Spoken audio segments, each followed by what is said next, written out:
Okay, and now you should have two assemblies that look like this. Your spotting scope is mounted to your upper base, the front rings, the rear rings. All your bolts are tight. Everything fits together smoothly. Your focusing knob works freely. Your variable works freely. And everything looks like it has an equal amount of clearance all the way around both sides. And everything is tight. Before we mount these scopes to this base, we're going to mount the handle. We do the handle first because if you do the scopes first, you don't have access to your bolt holes. It makes it more difficult to tighten up the handle. To mount the handle, it just takes 2 1/4-inch screws. We don't use washers for this step, just the screws. We mount the screws through the 2 holes in the bottom of the handle, and we thread those into 2 of the threaded holes going down the middle of the base. The bottom of the base has these lightning pockets and the slots. Top of the base is just the holes. So the handle goes on this side. When you mount the handle, you're going to want to use the 3rd and the 4th hole from the front of the base. So the front of the base says Adams adapters on it.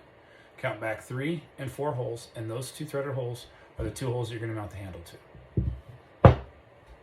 Simply drop the screws through the holes in the handle, and then thread them into the 3rd and the 4th hole. Now before you tighten those up, you're going to notice that this handle has a little bit of clearance in it. It'll move back and forth. What you're going to want to do is try to get that handle as parallel to the base as possible. Make sure it looks like it's parallel, square to the front before you tighten it down. The reason we do that is because on the front of this handle, you'll see a small hole. We can use that hole as a sight window when we're glassing. So you got your scopes on here, you're looking out there 2 miles, and you're in a bunch of rollers, and you're trying to figure out which hill you're looking at. You can actually just look through that hole, and you can get a pretty good reference as to which hills you're looking at. In order to do that, though, you want to make sure your handle is pretty square before you tighten it up. Tighten those 2 bolts. And your handle should look like this. It should be back just a little bit from the front of the adapter.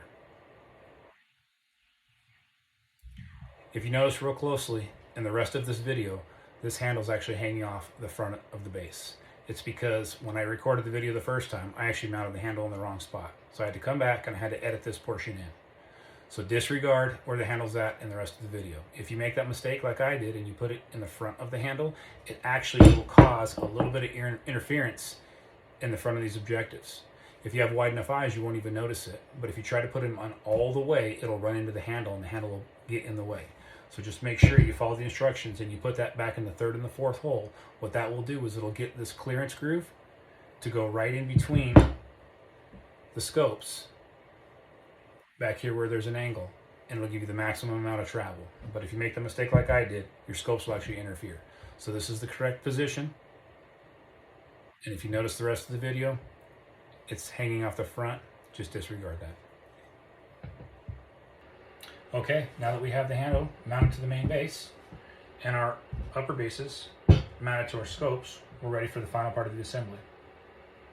To do this, all we're going to do is turn the assembly over, turn the scopes over, lay the main base over the upper bases, and we're going to mount the screws with 1 washer into each one of the slotted holes. On these washers, when they're made, one edge is sharp and one edge is fairly smooth. The smooth side usually has the marking on it. What I like to do is I like to put the smooth side towards the adapter blade. I do that because if you put the sharp side towards it, when you're tightening and loosening your bolts during collimation, that sharp side actually starts to dig into the aluminum. So I like to use the smooth side of the washer facing the adapter plate and the sharper side of the washer facing the head of the screw. Drop the screw into the slot in the main base, and then you're going to thread the screw into one of the 1/4-inch threaded holes in the upper base.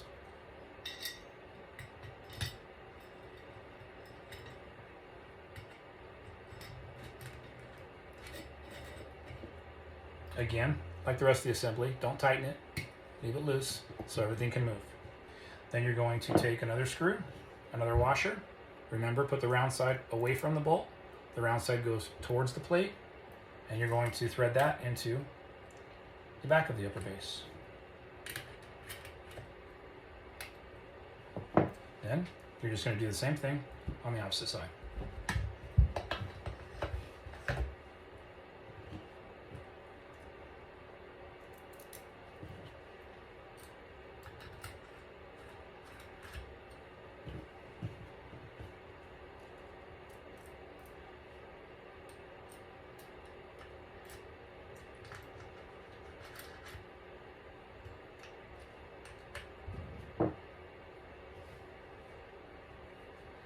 Now you've got your assembly, and it's loose, nothing's tight.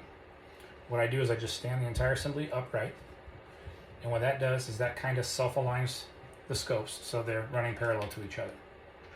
I loosen the bolts, and now I can easily slide the scopes back and forth. The next step is going to be getting the scopes the correct pupillary distance, so when you take it out to collimate it, they're close enough that you can see through. The way we do that is by aligning a line on the upper base to one of the lines in the series down below. Now with the adapter, you get an instruction packet. In the instruction packet, there's a chart that tells you which one of those lines corresponds to each pupillary distance.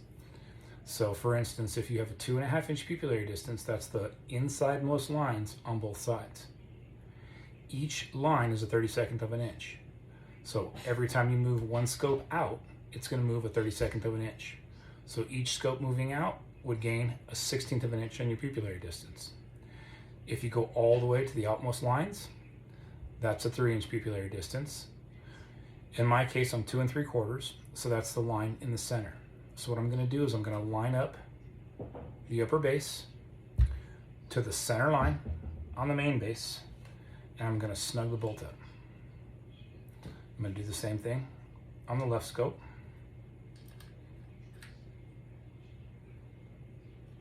And just snug those bolts up. Now, these objectives are very close to being 2 3/4 of an inch away. Then you simply turn the scopes over, and you'll notice that there's the exact same series of lines on the back, on the main base, and a singular line on the upper bases. You just do the exact same thing. Get the line to correspond to the same line that you used on the front, and your scope should be fairly parallel and in the right distance. So again, I'm going to use the middle line for me. I'm going to snug it down. Do the same thing on the right scope. I'm going to snug that down. And now my scopes are fairly close, and they're ready for collimation. Now, to mount these onto your tripod, all you need to do is get the tripod adapter that goes to the head that you use. In my case, it's a Series VA5. It's a smaller, lightweight tripod than I've used to use for Big Eyes. Normally I use the VH10, but with this set of Big Eyes weighing 6 pounds, I found that the VA5 head works really well. It's not too small, but it's a lot smaller than the VH10, so it's less weight for me to pack around. Every tripod adapter has a screw. Usually they have a 1/4 inch and a 3/8. In this case, you just need the 1/4 inch. And you simply find one of the series of 1/4 inch screws in the bottom of the adapter plate, and you just screw the tripod adapter, tighten it down, and mount it to the bottom of the main base. So now your Big Eyes are ready to be mounted to a tripod, set up, and collimated. For collimating instructions, you're going to refer to the instruction packet that you get with your Big Eyes. I'll also be making a video that you can watch as well.